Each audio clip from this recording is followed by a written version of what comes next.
Assalamualaikum warahmatullahi wabarakatuh. Alhamdulillahilladzi an'ama bi ni'matil iman wal islam wa nusalli wa nusallim ala khairil anami sayyidina Muhammadin wa ala alihi wa sahbihi ajma'in. Amma ba'du. Untuk tidak memperpanjang mukadimah, saya Nur Atika dengan 2314010140. Di sini saya ingin menjelaskan mengenai tentang konsep pendidikan dalam Quran Surah An-Nur ayat 30 hingga 31. Yang mana bunyi ayat Quran Surah An-Nur ayat 30 ini yaitunya A'udzu billahi minasyaitonir rajim. Bismillahirrahmanirrahim. Qul lil mu'minina yaghuddu min absarihim wa yahfazu furujahum dzalika azka lahum innallaha khabirun bima yasna'un. Yang artinya, katakanlah kepada orang laki-laki yang beriman, hendaklah mereka menahan pandangannya dan memelihara kemaluannya.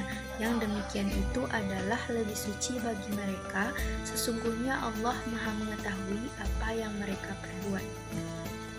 Jadi pada ayat 30 ini Allah itu di dalam kitab tafsir Allah itu memerintahkan kepada laki-laki yang beriman bahwasanya mereka itu untuk menjaga sebagian pandangan mereka, yang gunanya atau maksudnya itu dari menjaga pandangan adalah menjaga diri untuk tidak berbuat zina atau berbuat maksiat, dan hendaklah mereka menjaga kemaluannya atau kehormatannya.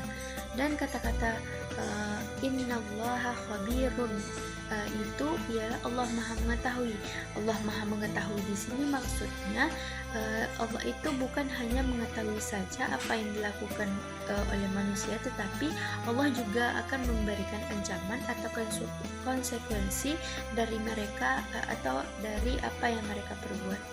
Dan juga dalam Quran Surah An-Nur ayat 31 yang mana bunyinya Bismillahirrahmanirrahim.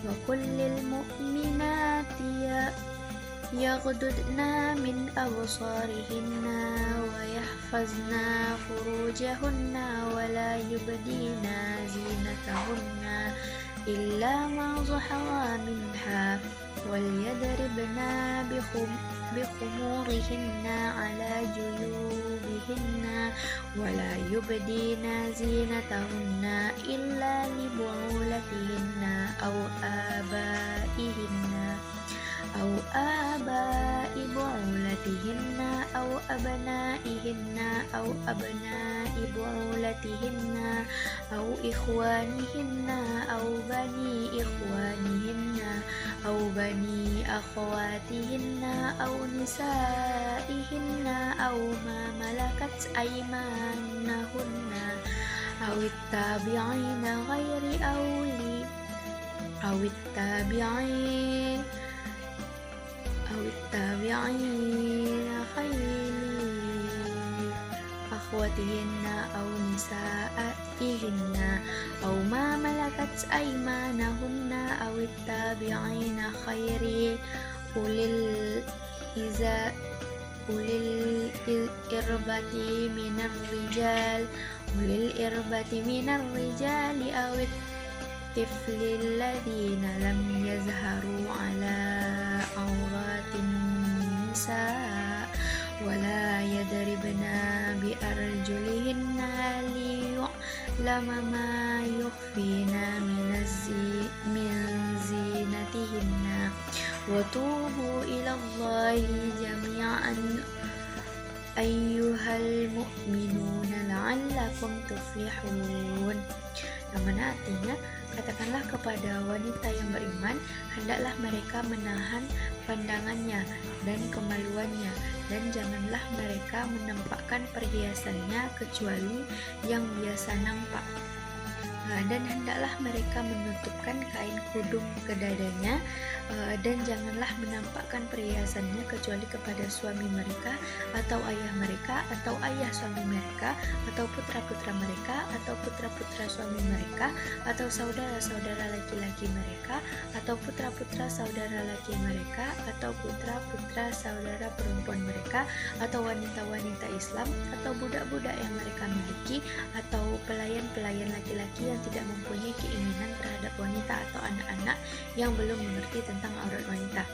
Dan janganlah mereka memukulkan kakinya agar diketahui perhiasan yang mereka sembunyikan, dan bertaubatlah kamu sekalian kepada Allah, hai orang-orang yang beriman, supaya kamu beruntung.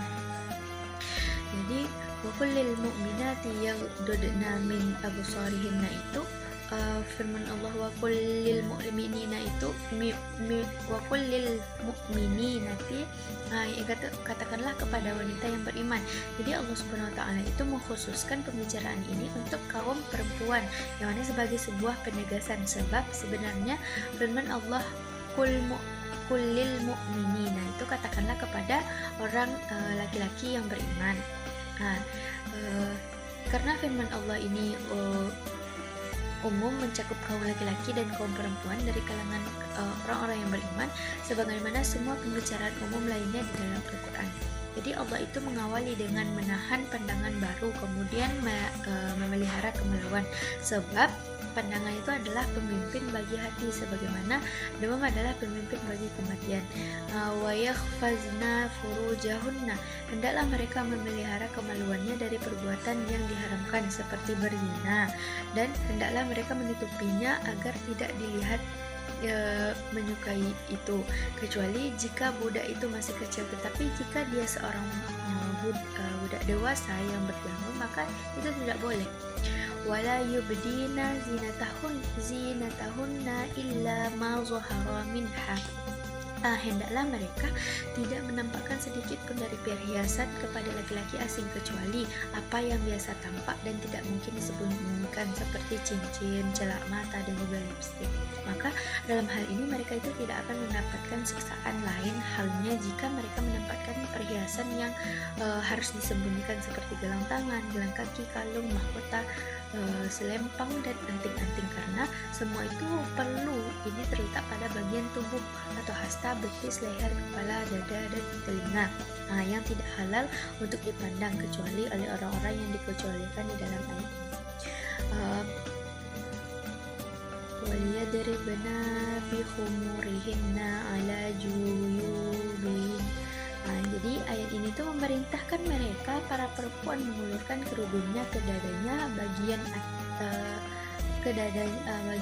atas leher, agar bagian atas bawah leher, agar dengan demikian mereka dapat menutupi rambut, leher, dan dadanya, sehingga tidak sedikit pun daripadanya yang terlihat.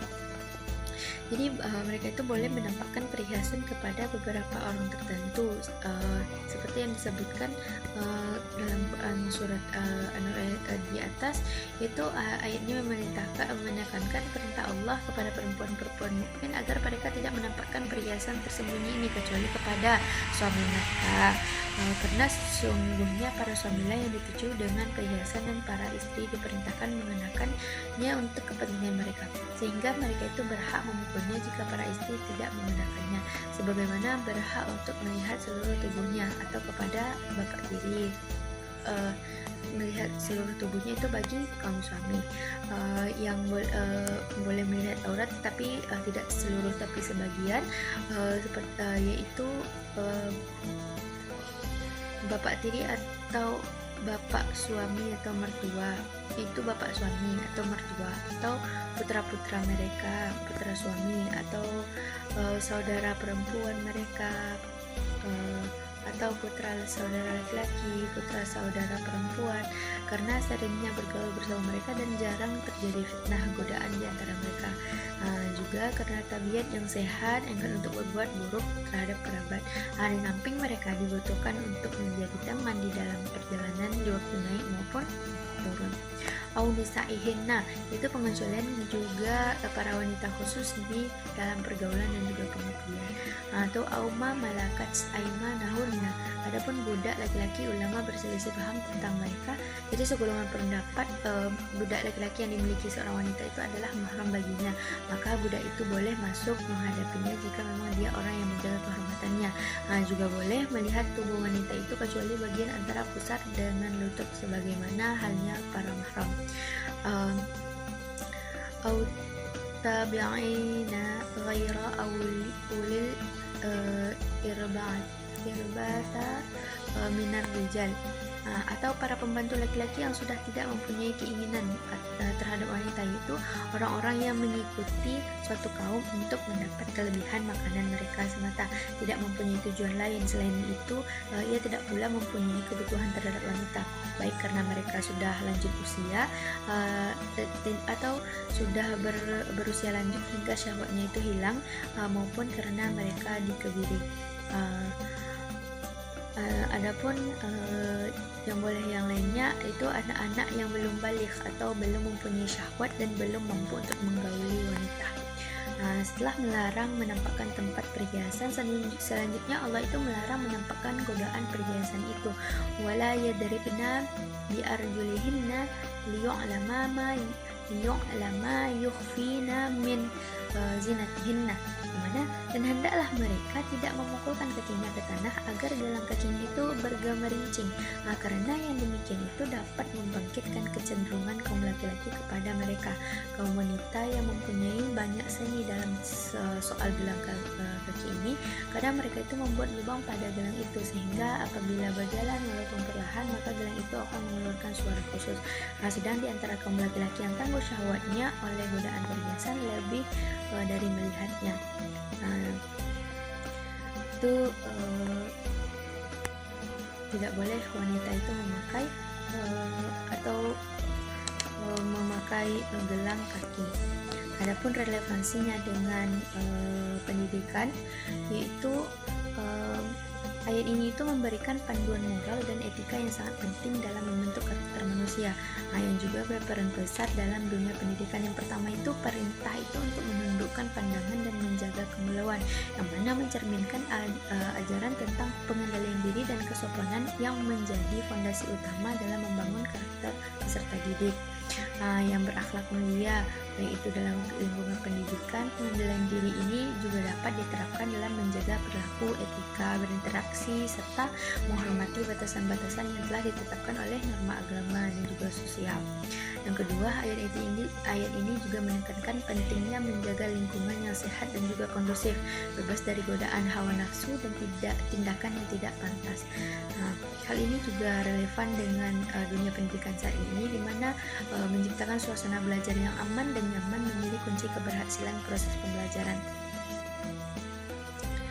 Selanjutnya, ayat ini juga mengajarkan tentang kesetaraan gender dan rasa hormat antar sesama. Jadi perintah itu untuk menjaga pandangan dan kemaluan diberikan kepada laki-laki dan juga kepada perempuan, menunjukkan bahwa Islam itu mengajarkan kesopanan dan tanggung jawab moral tanpa memandang jenis kelamin. Dalam pendidikan, hal ini berperan penting dalam membentuk budaya saling menghormati, menghindari pelecehan, serta membangun relasi yang sehat antara guru, siswa, dan rekan sejawat. Yang terakhir, ayat ini itu juga mengingatkan bahwa Allah Maha mengetahui segala perbuatan manusia, baik yang terlihat maupun yang tersembunyi. Kesadaran akan pengawasan Allah ini menanamkan tanggung jawab moral yang tinggi pada peserta didik, sehingga mereka itu tidak hanya berperilaku baik di hadapan orang lain, tetapi juga ketika mereka sendiri. Dengan demikian, nilai-nilai yang spiritual yang terkandung dalam ayat ini itu berkontribusi dalam membentuk karakter yang jujur, disiplin, dan juga bertanggung jawab dalam kehidupan sehari-harinya. Mungkin itu relevansi Quran Surat An-Nur ayat 30 hingga 31 ini. Mungkin hanya sekian penjelasan saya mengenai konsep pendidikan yang terdapat dalam Quran Surah An-Nur ayat 30 dan 31 ini. Saya sudahi dengan wassalamualaikum warahmatullahi wabarakatuh.